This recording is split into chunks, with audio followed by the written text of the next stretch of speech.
Hello there, Seraphim17 once again. This is my Dead Space Impossible mode, no damage plus restricted run. This is the final chapter of the game, Dead Space, and this is the first encounter with two infecteds, or infectors as they're called. I'm going to stack them together here and damage both with one trajectory, and they're going to try to go and grab some bodies in a corner or try and grab me. And it seems like I win this particular competition as most delicious man in the room. And we're going to be moving on swiftly, getting as much ammo as we can, and going into the largest firefight in the game. Before we do that, there is indeed a splitter outside, and I'm going to use some camera manipulation here so I can put that in the wall and then turn around and get jump scared by him. He's going to run at me, I'm going to hit him with his body, he's going to fall down, and then we're just going to wait for the marker to move on so we can proceed to the next sequence in the game. The next sequence in the game is a bit of a heartbreaker, truth be told, guys, because this is where the challenge run ended. So you'll notice in the top right there is a star. I completed this fight under the restrictions, and I had 4 bullets left, 4 plasma cutter rounds. When you kill all the enemies in this sequence, and there's a lot of them, you have to then go over to a drawbridge to lift it up so the marker can proceed. Then the game spawns in a bunch of lurkers and some exploders, and I didn't have the ammunition to kill them. So, at that moment, the run was pretty much done. And I could have re-recorded, I could have done the fight a million times and got it so that I was a lot more expedient. And I could have completed it and carried on, but instead, in true my Dead Space run fashion, I drew a line in the sand and said, well, we tried our best, we went as far as we could, and unfortunately, this room was just too much for this particular run this time. And the thing that makes it really sad for me is that the room coming up, you see that node room to my right? You can only access that node room after you've done that second spawn that shouldn't exist. And when you do, when you go in there, they give you enough ammo to pretty much fill you up. And I find it to be just a shame that you can't access it now. Because if I could have accessed it now, I could have gone in immediately, got all that ammo, and I could have destroyed the room and we could have continued on. And the rest of this level, you don't need ammo. And I know that sounds insane because you're probably thinking, well, what about this fight, Chris, and what about this fight? Well, you don't. There's so many things you can do where you don't need any ammunition. But that final spawn that turns up and locks you on that bridge was the bridge too far for the project. So what I did, guys, is this is the first run where I cleared it, and what I did is I reloaded, I put the trainer on again, and I meleeed everybody to death, right? So I beat the shit out of everybody in this room. I was invincible. I had just punching them, and then afterwards I turned it off and I continued as normal with the ammo that I entered the room with. And I do apologise if that ruins the run for everybody. If you think that it's invalidated now, that's perfectly fine. You know, I did this for fun, guys. I didn't do this to prove anything or to be on a leaderboard somewhere and show my big dick. But it just goes to show sometimes you start a challenge and you do something and it doesn't quite work out, and that's okay. And the same thing happened in Dead Space 2 to me. I got all the way to the end of the game and I didn't have the ammo to finish it, and it was too random and too frustrating to make me want to try. So alas, I didn't do it. And I might come back and do it again at some point later on if I'm still doing YouTube, but I was really happy with this fight, and I wanted it to be in the project, and that's why it's here. But it was frustrating. It was really frustrating. And seeing the game give me fucking HP and flamer fuel and stuff, it just winds me up. Because I don't have a flamethrower, and it shouldn't give me flamethrower ammunition. And there we go, I just ran out of bullets right there. So this is it, guys. This is where you start to wonder what's going to happen. So it gives me plasma cutter rounds, that's 6 rounds, and it gives me, I think it was another flamer tank as well. And I'm out of ammo again. So let's see what we do. What can we find? How can we live? There's some plasma cutter right there. That's going to help. 6 more rounds, put them in the gun. And at this moment, I'm not in any real danger because it's not a challenging moment because we've cleared it pretty much. But just then was the transition, guys. This is the next wave when you try to get to the end of the room. It spawns these guys. So this is me with tons of ammo now. I have the ammo I entered the room with instead of the ammo I just had. and we are currently back to doing the room. But I don't think this spawn should exist, and if it should exist, it should have come earlier, because I could have used this to clear that room. The fact that this comes at the end is fucking stupid, if you ask me. And just then, the quarantine lifts, and the node door can be accessed. And you should see the ammunition in the node door. It's unbelievable. Unbelievable amount of ammunition. But this is the room with the double guardians. So this room is another room that steals your ammo as well. This is a massive ammo dump. There's 2 ammo dumps after that room. This one, and then the sequence with the enhanced brute. After those, nothing else is going to steal your ammunition. Everything else is going to be fine. Even the final boss, believe it or not. The final boss does not need you to shoot every bullet at it to win, which is already a better boss than Nicole, if you ask me.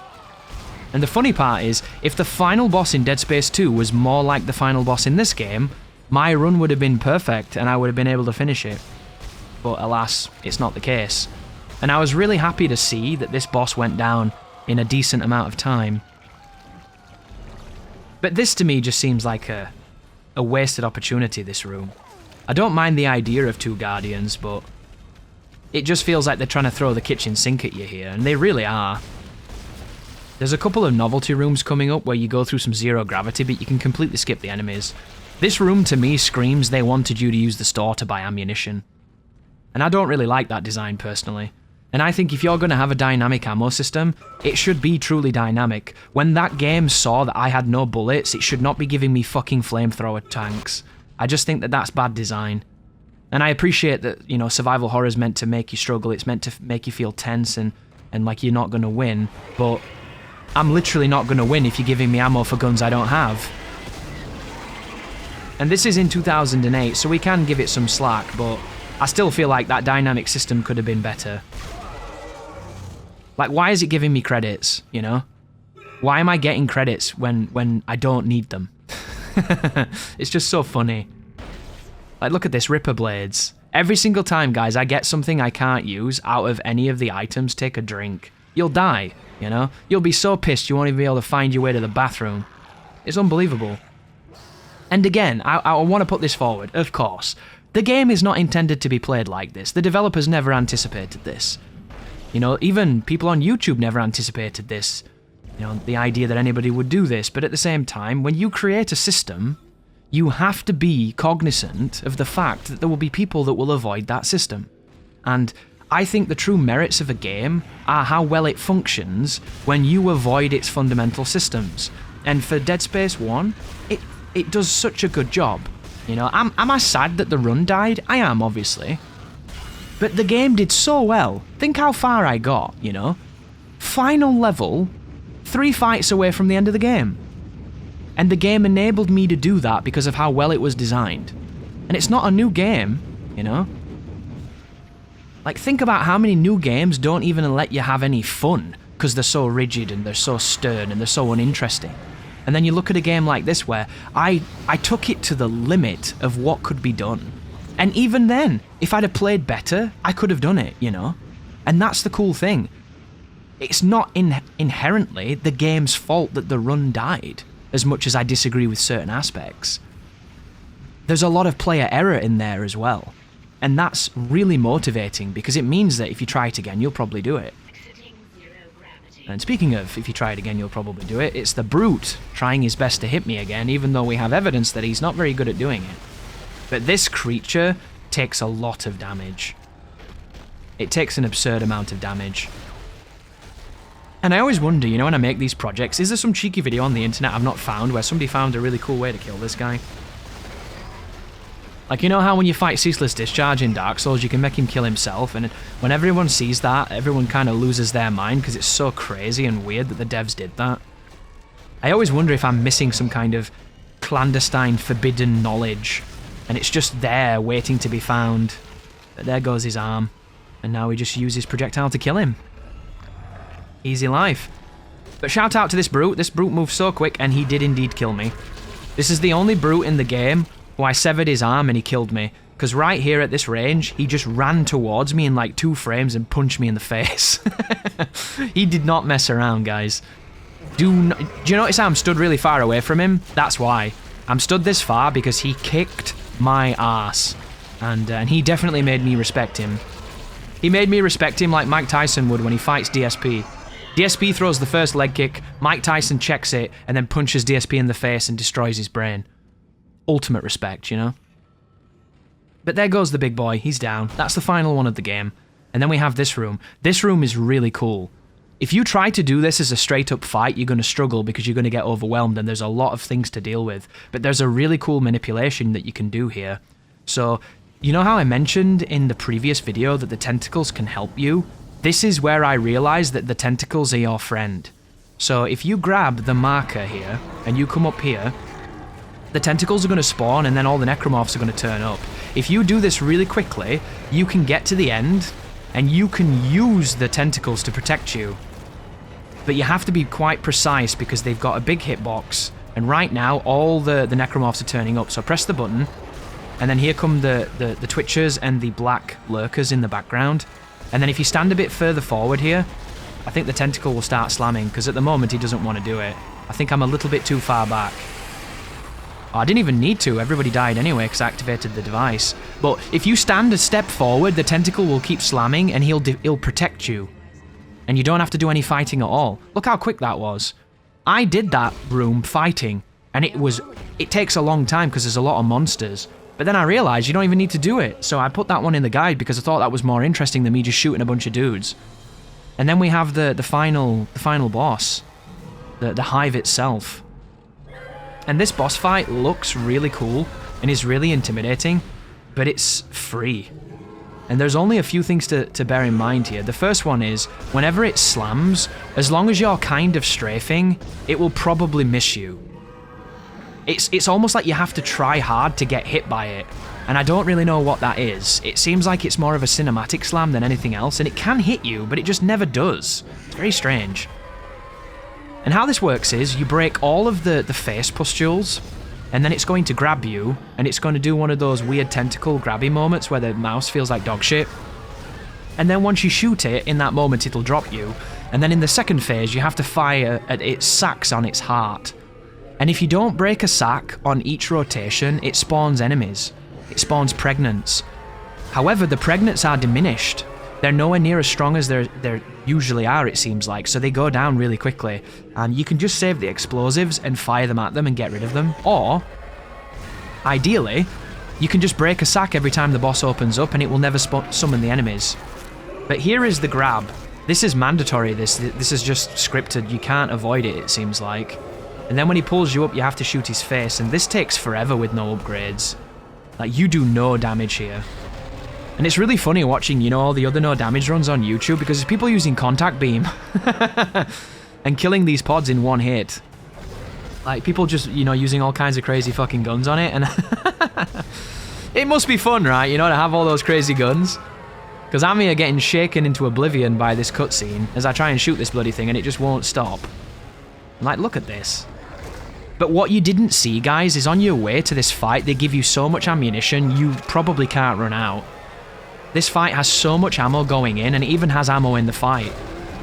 And it wouldn't surprise me if you killed the pregnants if they dropped ammo as well, so I feel like this is the kind of boss fight where you can't really fail it. And then when you stand up, he's going to do the next phase. So the next phase has got 3 moves. The first one is his sequence of slams. The second one is he fires something at you, and it's really weird. It's like the Leviathan's technique. And then the third one is he summons the monsters. And there's the monsters right there. So this is just some pregnants he's summoning. And if you destroy them as an egg, they don't even spawn correctly. And look, his leg's already dead. You see that? I shot his leg like twice and it broke. You never see that on Impossible. Unless maybe you get really lucky or you've upgraded or something. But here is the salvo of slams. He just does a bunch of slams. I just strafe away from wherever the one lands, and then I strafe back towards the other one. There's no real science here. And then you shoot the sacs, and surprisingly, the sacs go down pretty quick. I don't do a good job of shooting them just then. That wasn't my best work. Here's him using his projectile. This here can be a bit hairy, because they bounce around a lot, but I've never been hit by those balls. Which is a good thing, right? You don't want to get hit by balls unless you like getting hit by balls, and then it's okay. But here's the slam again. And the only real thing to say about the fight is, once you break it down to its elements, it's very basic. But I'll take a basic boss that I can kill on a challenge run like this than a boss fight where I have to rely on the RNG of a bunch of drops to win. That's not even fun. But make sure you shoot the same sack if you can. Because the reason that I'm not breaking them here, guys, is because I'm not focusing on the right one. And I don't really have the damage to make this look effortless, sadly. So instead, I'm just going to shoot these balls and stand still so I don't get hit by them. I don't know, too. I don't know if the boss can slam the ground and kill the pregnants, but it might be able to. It wouldn't surprise me if it did that. But I love how crazy this looks. It looks like a great boss. It's really intimidating. It's like a culmination of everything you've seen in the game. And then it's mad easy and actually quite standard, isn't it, really? You could do a mod that turned this into Bowser, and I'd believe it, because it's just Bowser banging his hands. You know, he's banging his hands, and instead of firing those projectiles, you could have him breathing fire, and the Bowser mod would be complete. Because there's not really anything going on here. It's more scope and scale and spectacle over actual substance. And it works when you're playing the first time because you're so scared of this boss, you give it a bunch of lethality it doesn't actually have. And then when you come back and you try and study it, you realise it's easier to beat this boss than it is to die. And if you've suffered on this boss, you got really unlucky probably, because it, like, it's funny when you analyse it. Like, I remember this fight being kind of basic, but I remember dying a few times, and what you're watching here, guys, is one attempt. I didn't even have to do anything. I just kind of just walked around, waddled like a duck, and won. So it just goes to show, you know, you might have struggled with a boss when you were younger, and you might remember it as being this big, intimidating thing, but it was probably just a spectacle. Because, like, the boss in Dead Space 3, I remember that boss being kind of more awkward than this one, but it's similar concept, isn't it, where you fight the moon. The final boss on Dead Space 2 I despise. I just don't like that fight at all. I just don't agree with any of it. But that's a conversation for another time. If you want to hear more of that, check out my Dead Space 2 run. And not the walkthrough either. The walkthrough's from 10 years ago. That run is from 4 years ago. But do you see how, like, all I'm doing is strafing. I'm literally playing Callisto right now. This boss inspired Callisto. You just hold strafe and nothing can hurt you. It's a very challenging game, guys, and the only people that don't like Callisto are people who are terrible at it, who can't play it. You just gotta get good, scrub. But that's the end of the fight, guys, and the end of the project. What an interesting run. I had a ton of fun recording it. An absolute ton of fun. And I can't wait to see what they do with the remake. And if you're interested in watching the remake, guys, and you want me to cover it, it's going to be on the channel. I'm going to do my best to deconstruct it and do as much damage as I physically can. And I can't wait to share that. So thank you all for watching, thank you all for being here, and you take care now.